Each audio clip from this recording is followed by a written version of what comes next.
सारेगामा कारवां mini भक्ति।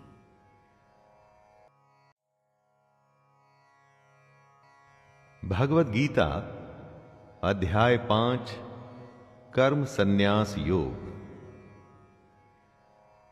नमस्कार दोस्तों, मैं शैलेंद्र भारती आपका हार्दिक स्वागत करता हूं।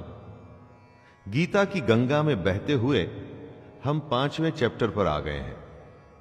दोस्तों, दुनिया में कुछ अलग करना है तो दुनिया से कुछ अलग जानना भी पड़ेगा, और गीता से बड़ा कोई ज्ञान नहीं। और अगर आपने सबसे बड़े ज्ञान यानी भगवत गीता को समझ लिया तो फिर ऐसा क्या है जो आप नहीं कर सकते। तो आइए प्रारंभ करते हैं भगवत गीता के अध्याय 5 कर्म संन्यास योग का। अर्जुन उवाच संन्यासं कर्मणां कृष्ण पुनर्योगं च शंससि यच्छ्रेय एतयोरेकं तन्मे ब्रूहि सुनिश्चितम्।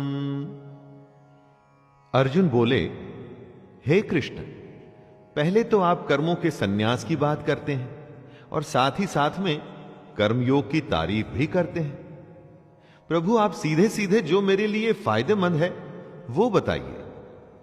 दोस्तों, कहीं जाने के लिए जब आप रास्ता पूछते हैं और अगर आपको 2 रास्ते बताए जाएं तो आप कहते हैं, भाई जो रास्ता आसान है वो बताइए, जहां से मैं जल्दी अपनी मंजिल पर पहुंच सकूं। सीखने वाले को अधिकार होता है कि वो सिखाने वाले से कहे कि मुझे सही सिखाएं या सही प्रश्न का सही उत्तर बताएं।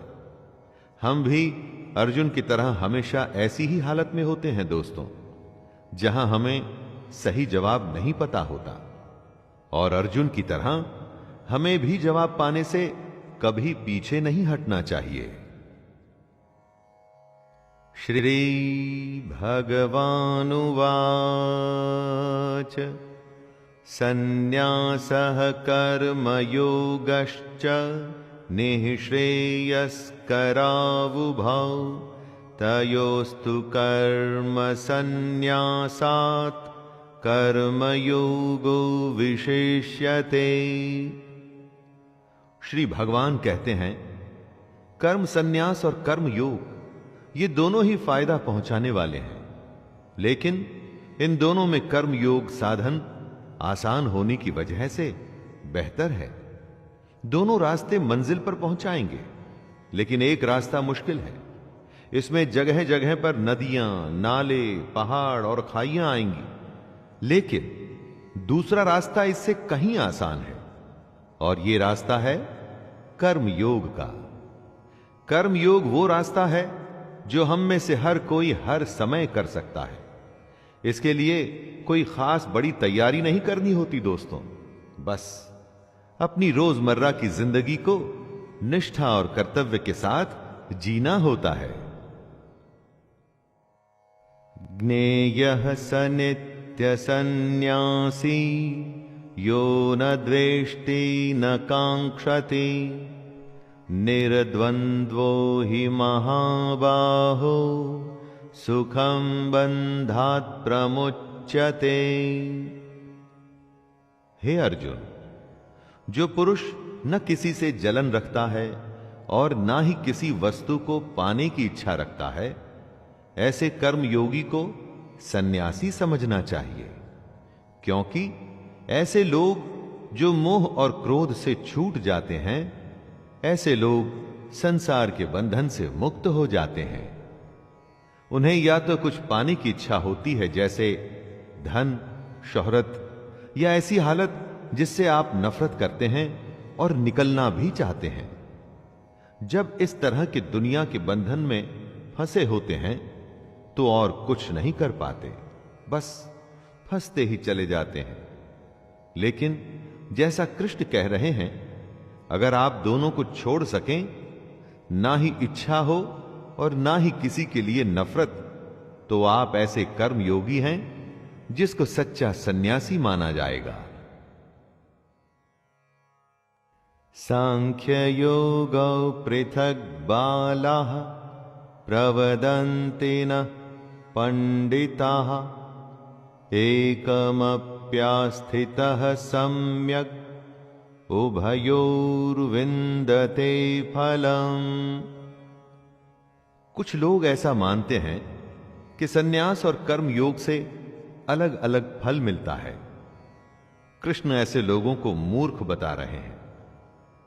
दोनों दो अलग रास्ते हैं दोस्तों। जिसकी डेस्टिनेशन है वो परमात्मा, जिसमें हमें एक दिन मिल जाना है।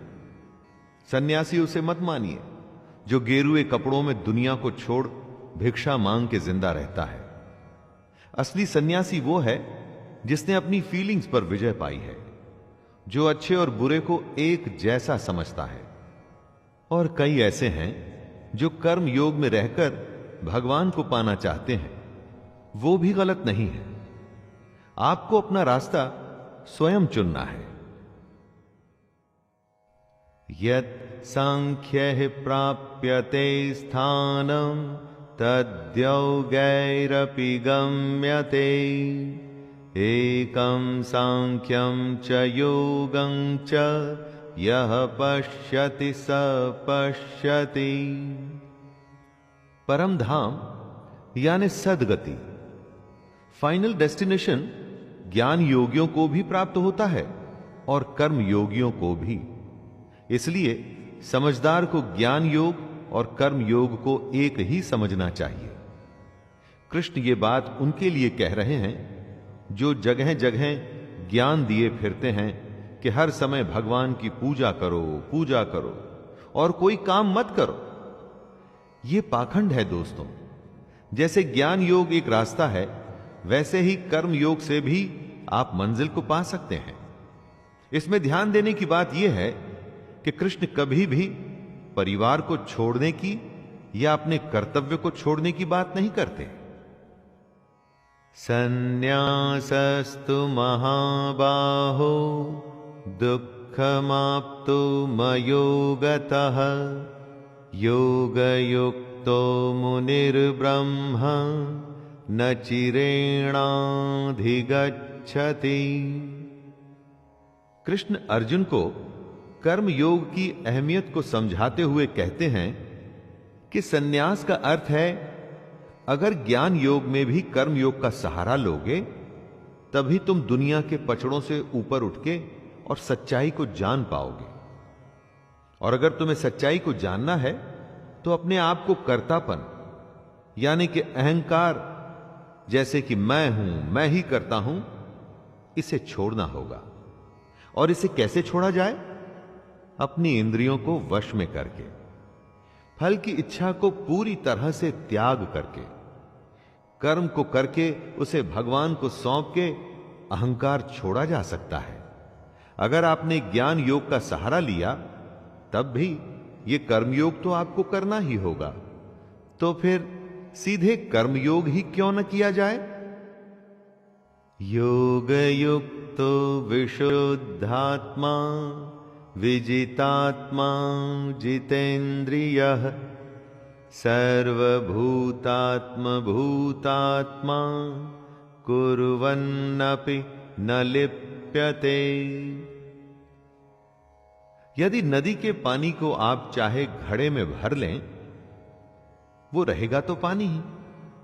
ऐसे ही हम भी उस परमात्मा में से निकले हैं। उसका अंश है हमारी आत्मा। बस इसी को हमने समझना है।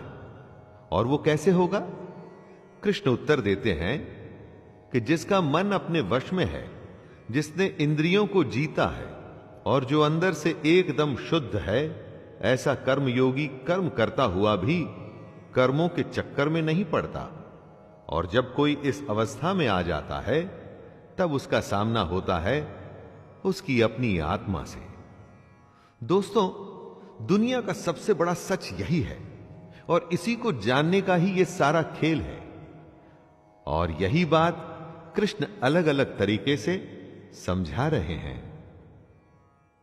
नैव किंचित करोमीति युक्तो मन्येत तत्त्ववित् पश्यन् शृण्वन् स्पृशन् जिघ्रन् नश्नन् गच्छन् स्वपन् श्वसन् प्रलपन् विसृजन् गृह्णन् नुन्मिषन् निमिषन्नपि इन्द्रियाणीन्द्रियार्थेषु वर्तन्त इति धारयन्। जो सच्चाई को जान चुका है, जिसे ज्ञान प्राप्त है, वो सांख्य योगी देखता है, सुनता है, स्पर्श करता है, सूंघता है, खाना खाता है, सोता है, सांस लेता है, बोलता है, सब कुछ करता है जो मैं और आप करते हैं। लेकिन उस ज्ञानी और हम सब में एक बहुत बड़ा फर्क है दोस्तों। वो ये कि सब कुछ करते हुए भी वो जान रहा है कि ये वो नहीं, कोई और कर रहा है। वो खुद को इस सब को करने वाला नहीं मानता, वो इस सब के पीछे ईश्वर को मानता है। अपना हर कर्म वो भगवान को सौंप देता है। हम ये समझते हैं कि हम अपनी दुनिया को चलाने वाले स्वयं हैं, परंतु यही फर्क है हम में और ज्ञानी में। ब्रह्मण्याधाय कर्माणि संगम त्यक्त्वा करोति यः लिप्यते न स पापेन पद्मपत्रमिवाम्भसा। कमल के फूल को ध्यान से देखिएगा दोस्तों, वो होता कीचड़ में है, उस पर से पानी आता जाता रहता है, लेकिन उसका पत्ता हमेशा सूखा ही मिलेगा। कीचड़ में रहकर भी वो उसमें लिप्त नहीं होता। यही समझदार की निशानी है। ऐसे ही इंसान को ज्ञानी कहते हैं, जो इस दुनिया में रहे, अपने सारे कर्म कर्तव्य निभाए, लेकिन उसमें लिप्त न हो, इनके चक्करों में न फंसे। जिम्मेदारियों से आप बच नहीं सकते दोस्तों, उनसे भागना कायरता होती है। जिम्मेदारियां तो हमें निभानी है, दुनिया के सारे काम करने ही पड़ेंगे, लेकिन ये काम ऐसे करने हैं जिसमें हम फंस न जाए, जैसा कि कृष्ण बता रहे हैं। कायेन मनसा बुद्धया केवलैरिन्द्रियैरपि योगिनः कर्म कुर्वन्ति संगत्यक्त्वात्मशुद्धये। कर्मयोगी आखिर क्या होते हैं, जरा उन्हें समझने की कोशिश कीजिए दोस्तों। योगी अपने शरीर, मन, बुद्धि या इंद्रियों से कर्म करते हैं, लेकिन अपने अंदर से वो भगवान को समर्पित करते रहते हैं। बाहर से देख के ऐसा लगता है कि ये तो सब कुछ हमारे जैसे ही कर रहे हैं, हमारे जैसे ही परिवार हैं, नौकर हैं, नौकरी हैं, सब कुछ तो नॉर्मल है। लेकिन ऐसा सिर्फ दिखता है। योगी अंदर से एकदम शांत और गंभीर होता है, क्योंकि वो अंदर की आत्मा और परमात्मा का संबंध जान चुका है। इसके बावजूद वो सारे कर्म करता है। युक्तः कर्म फलं त्यक्त्वा शान्तिमाप्नोति नैष्ठिकीम् अयुक्तः कामकारेण फले सक्तो निबध्यते। कर्म योगी को और समझाते हुए कृष्ण कह रहे हैं कि कर्म योगी कर्मों के फल का त्याग कर देता है, और इस त्याग की वजह से ही वो भगवान को हासिल कर पाता है। और वहीं दूसरी तरफ जो कर्म योगी नहीं है, जैसे कि हम में से ज्यादातर लोग, हमारे जैसे लोग कर्म के फल की ही इच्छा करते हैं और बस इसीलिए उसमें बंधे चले जाते हैं और कभी भी इस दुनिया के झमेलों से छूट ही नहीं पाते। देखा जाए तो दोस्तों एक बहुत छोटा सा फर्क है इसमें। कर्म दोनों कर रहे हैं, बस फल से एक का लेना देना नहीं है और एक का बिल्कुल है। लेकिन इस छोटे से फर्क का नतीजा बहुत बड़ा होता है।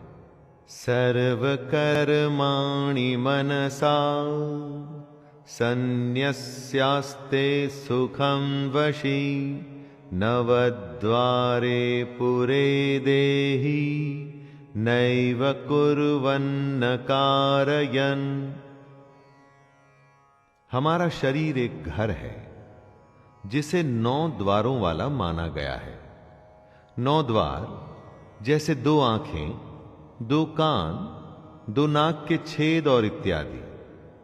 इन्हीं 9 द्वारों के जरिए हम बाहर की दुनिया से डील करते हैं। दुनिया का कोई भी काम बिना इन 9 द्वारों के पॉसिबल नहीं है दोस्तों। इसी घर में रहता हुआ सांख्य योग वाला सन्यासी देखने में तो हम सबके जैसे सारे काम कर रहा है, लेकिन अंदर से वो एकदम अलग है। उसके अंदर का सब कुछ भगवान से जुड़ चुका है और इसीलिए वो असल में कुछ नहीं कर रहा। वो कर्म में अकर्म को समझ चुका है। खुद को बस जैसे एक माध्यम मान के वो परमात्मा का काम कर रहा है। न कर्तृत्वं न कर्माणि लोकस्य सृजति प्रभुः न कर्म फल संयोगम स्वभावस्तु प्रवर्तते। आदमी का एक तो होता है स्वभाव और एक होती है उसकी प्रकृति। प्रकृति का जैसा असर आपके स्वभाव पर पड़ता है, आप वैसे ही बर्ताव करते हैं। परमेश्वर न तो आपके कर्तापन की, न कर्मों की और न कर्म फल के संयोग की रचना करता है। इन सबका संयोग आपके स्वभाव की वजह से होता है। आपका स्वभाव विकृत है या विकसित है, इस पर ही डिपेंड करता है कि आप क्या करेंगे। आपके करने पर कौन सा कर्म होगा और उस कर्म के अनुसार आपको क्या फल मिलेगा। इस सब के लिए खुद को ही जिम्मेदार मानिए दोस्तों। ऐसा मत सोचिएगा कि मैंने तो मेहनत की थी लेकिन भगवान ने ही फल नहीं दिया। न दत्ते कस्यचित् पापं न चैव सुकृतं विभुः अज्ञानेनावृतं ज्ञानं तेन मुह्यन्ति जन्तवः। सब कुछ हमारे अंदर है, बस उसे हमारे सामने लाने की देरी भर होती है। उससे 1 to 1 करने की जरूरत होती है दोस्तों। भगवान न किसी के पाप कर्म को और न किसी के शुभ कर्म को ग्रहण करता है। पाप हो या पुण्य, ये तो आपके ही हैं, तो भगवान का इसमें क्या लेना देना। आप अपने स्वभाव, अपने नेचर के चलते जिस तरह के कर्म करते हैं, उसका नतीजा ही पाप या पुण्य होता है। आपके खुद के अंदर ज्ञान है, लेकिन वो अज्ञान के द्वारा ढका हुआ है। उसी के चलते सारे बुरे काम होते हैं। अगर आप उसे पहचान जाएंगे तो उसके बाद सिर्फ अच्छा ही अच्छा होगा। ज्ञानेन तु तदज्ञानं येषां नाशितमात्मनः तेषामादित्यवज्ञानं प्रकाशयति तत्परम्। जब अंधेरा होता है तो कुछ नहीं दिखता और प्रकाश होते ही सब कुछ प्रकट हो जाता है। इसी तरह हमारे अंदर के अज्ञान के साथ भी होता है। जैसे ही हमें परमात्मा की सच्चाई समझ में आती है, जैसे ही हम ये समझते हैं कि हमारे अंदर की आत्मा उसी परमात्मा का एक अंश है, वैसे ही एकदम से उजाला होता है। ये उजाला एक नए सूरज के उदय के समान ही होता है। दोस्तों, सबसे बड़ी बात है कि हम अपने आप को सबसे बड़ा ज्ञानी मानते हैं, समझते हैं कि हमें सब पता है। वो गलत है। अरे सबसे पहले यह स्वीकार करिए कि हमें कुछ नहीं पता, तभी रास्ता खुलेगा ज्ञान के आने का, वरना हमेशा ही अज्ञानी रहेंगे। तद्बुद्ध्यस्तदात्मानस्तन्निष्ठास्तत्परायणाः गच्छन्त्यमूढाः गच्छन्त्य पुनरावृत्तिं ज्ञाननिर्धूतकल्मषाः। ज्ञान की बातें हो सकती हैं कि आपको बोरिंग लगे, फिलॉसफी या बकवास लगे। ये तो बस सोच है दोस्तों। दुनिया की सबसे सच्चाई को अगर कोई बोरिंग समझना चाहता है तो उसे कोई क्या कह सकता है। कृष्ण कहते हैं कि जिसका मन भगवान के कहे अनुसार चलता है, जिसकी बुद्धि उसे सही राह पे ले जाती है, जिसका ध्यान हमेशा उस परमात्मा में लगा रहता है, ऐसे लोग एक दिन कर्म के बंधन से, जन्म के बंधन से मुक्त होकर उसी परमात्मा में मिल जाते हैं और इसे ही परम गति कहते हैं। दोस्तों, ये कुछ गिने चुने लोगों को ही मिल पाती है। क्या आप उनमें से एक हैं? विद्या विनय संपन्ने ब्राह्मणे गविहस्तिनि शुनि चैव श्वपाके च पंडिताः समदर्शिनः। समदर्शिता यानी कि समान भाव रखना। जो पंडित और चांडाल को, या गाय और कुत्ते को, गाय या हाथी को एक भाव से देख सकता है, उसे ही खुद को ज्ञानी कहलाने का अधिकार है। ज्ञान सबसे पहले हमारे अंदर के भेदभाव को खत्म करता है। चारों तरफ यही भेदभाव तो हमें दिखता है। हजारों साल पहले जो कृष्ण ने कहा, उस पर आज तक भी लोग चलने को तैयार नहीं हैं। अगर ज्ञान हासिल करना है तो अपने अंदर समभाव पैदा करना चाहिए। अज्ञान या अहंकार में किसी को छोटा या बड़ा समझना बेवकूफी है। इहैव तैर्जितः सर्गो येषां साम्ये स्थितं मनः निर्दोषं हि समं ब्रह्म तस्माद् ब्रह्मणि ते स्थिताः। कृष्ण कह रहे हैं कि जिसके मन में समभाव आ गया, उसने जीते जी ही इस दुनिया को जीत लिया। दोस्तों, जिस दुनिया में हम लोग रहते हैं ना, उसमें ज्यादा पैसा, बड़ा घर, बड़ा नाम, शायद इसी को जीत माना जाता है। लेकिन कृष्ण ऐसा नहीं मानते। उनके हिसाब से दुनिया को वो ही जीत सकता है जिसने अपने मन को जीता। मन के जीतने पर ही समभाव की सिचुएशन आ सकती है। वो पैसा किस काम का जो आपके मन में लोगों के प्रति भेदभाव को खत्म नहीं कर सकता। इसीलिए समभाव ही ब्रह्म की स्थिति होती है। न प्रहृष्येत् प्रियं प्राप्य नो द्विजेत् प्राप्य च प्रियं स्थिरबुद्धिरसम्मूढो ब्रह्मविद् ब्रह्मणि स्थितः। जो पुरुष अच्छा होने पर खुश न हो, बुरा होने पर परेशान न हो, उसे ही स्थिर बुद्धि और संशय रहित माना जा सकता है। स्थिर बुद्धि का मतलब हुआ जिसकी बुद्धि स्थिर है। कठिन हालात में जब फैसला लेना पड़ता है, उस समय आपकी बुद्धि अगर स्थिर होगी तो फैसला जल्दी और सही लिया जाएगा, और अगर विचलित होगी तो यहां वहां भागेगी तो फैसला भी देरी से और गलत आएगा।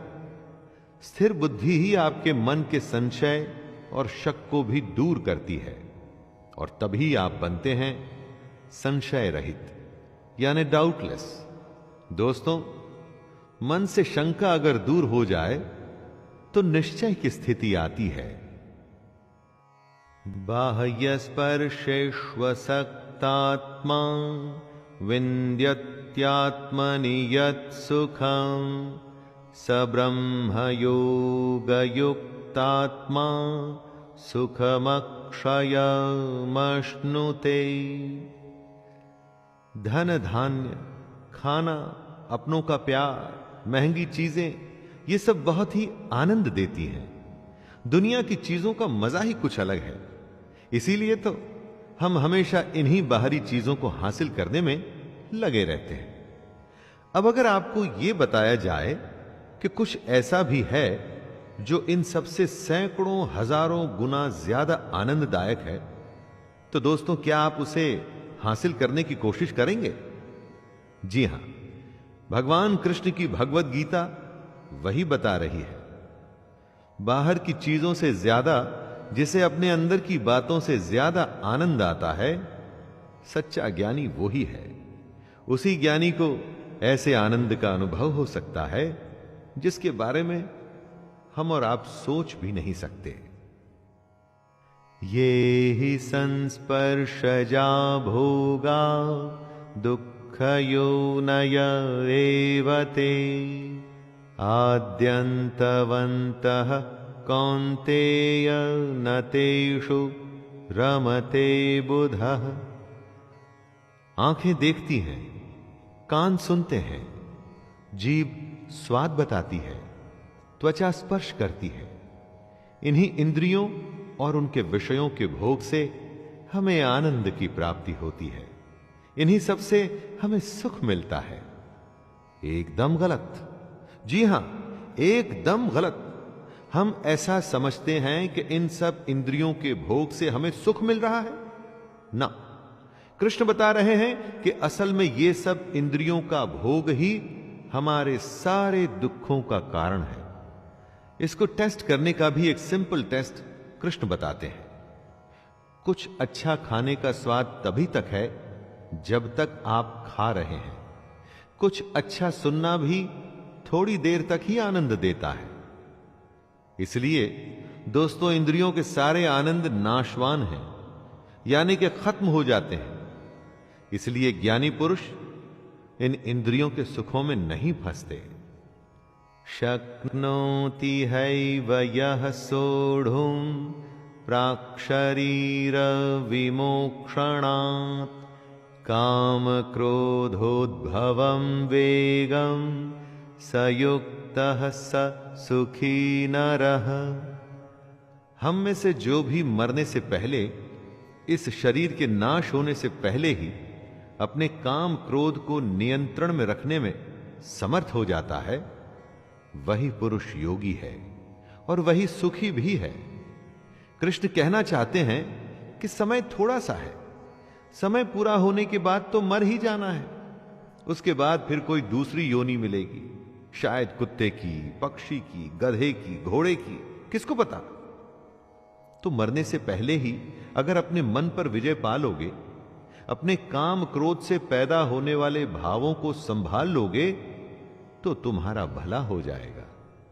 वरना जन्म और मृत्यु का चक्कर लगा ही रहेगा, लगा ही रहेगा। योऽन्तः सुखोऽन्तरारामस् तथान्तर्ज्योतिरेव यः स योगी ब्रह्म निर्वाणं ब्रह्मभूतोऽधिगच्छति। जो बाहर के सुखों को छोड़ और इंद्रियों के आनंद से बाहर निकलकर अपने अंदर झांकता है, जो अपने अंदर की आत्मा को पहचान कर उसमें ही खुश रहता है, जो अपनी आत्मा की सच्चाई में ही ज्ञान ढूंढता है, भगवान कृष्ण उसे ज्ञानी मानते हैं। बाकी तो बस हैं, और अगर वो भी नहीं होंगे तो कुछ फर्क नहीं पड़ेगा। कृष्ण कहते हैं कि ऐसे ज्ञानी ही ब्रह्म को प्राप्त होते हैं। लेकिन दोस्तों, इन सब बातों का यह मतलब बिल्कुल नहीं निकाला जाना चाहिए कि सब कुछ छोड़ के सन्यास लेना है। अरे कर्म तो करना ही है भाई, उसके बिना तो कोई रास्ता ही नहीं। लभन्ते ब्रह्म निर्वाण मृषयः क्षीण कल्मषः छिन्नद्वैधायतात्मानः सर्वभूतहिते रताः। जिनके सारे पाप खत्म हो चुके हैं, जिनके सब शक ज्ञान द्वारा मिट चुके हैं, जो संपूर्ण प्राणियों के हित में लगे रहते हैं, और जिनका जीता हुआ मन अपना काम करते हुए भी परमात्मा में स्थित होता है, वे पुरुष ही शांत ब्रह्म को प्राप्त होते हैं। जैसे लालच में कभी शांति नहीं मिलती, शांति मिलती है संतोष में, उसी तरह से बाहर की चीजों में जो आनंद है वो झूठा है। असली आनंद आपके अंदर है, अपने अंदर, मन में, दूसरों की भलाई में। जो इस तरह से अपने आप पर विजय पा लेता है और इन बातों के कहे अनुसार चलता है, उसी को अंत में ब्रह्म की प्राप्ति होती है।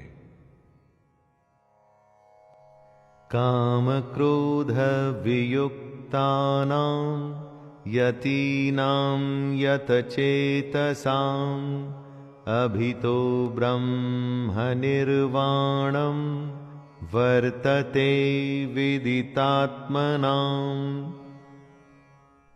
दोस्तों, ज्ञान की शुरुआत होती है मन पर विजय पाने के साथ। लेकिन मन को कैसे जीता जाए? अपनी भावनाओं को कंट्रोल करके। जब भी आप बेहद ज्यादा गुस्सा होते हैं तो आपको पता लगता है, बहुत ज्यादा प्यार में होते हैं तो भी पता लगता है। बस इसी अति को रोकना है। यही वो भावनाएं हैं जिनको नियंत्रण में लाना है। काम क्रोध पर तभी विजय पा पाएंगे जब मन में प्रण करेंगे कि विजय पानी ही है। सोचेंगे ही नहीं तो कभी कुछ होगा ही नहीं दोस्तों।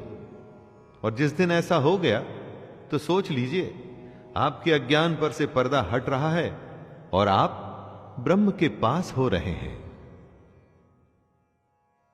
स्पर्शान् कृत्वा बहिर्बाह्यांश चक्षुश्चैवान्तरे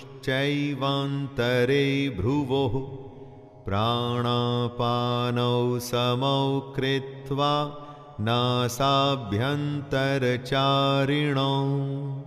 यतेन्द्रियमनोबुद्धिर्मुनिर्मोक्षपरायणः विगतेच्छाभयक्रोधो यह सदा मुक्त एव सः।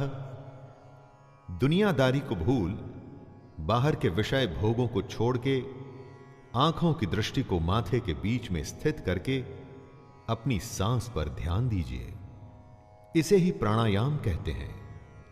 यह एक माध्यम है ध्यान में जाने का, अपनी इंद्रियों को वश में करने का। जिंदा रहने के लिए अपने आप सांसें तो सबकी चलती हैं। अपनों को औरों से अलग करिए दोस्तों। अपनी आती और जाती हुई सांसों को नियंत्रण में करिए। तभी आप अपनी इंद्रियों, मन और बुद्धि को जीत पाएंगे। तभी आप इच्छा, भय और क्रोध से छूट पाएंगे और इसी से ही आपको मुक्ति मिलेगी।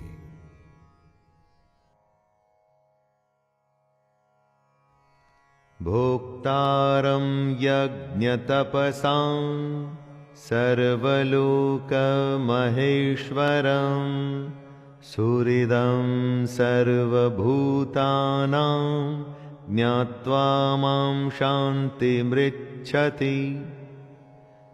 अपने कहे पर चलने वाले को कृष्ण अपना भक्त मानते हैं, जो उन्हें बहुत प्रिय है।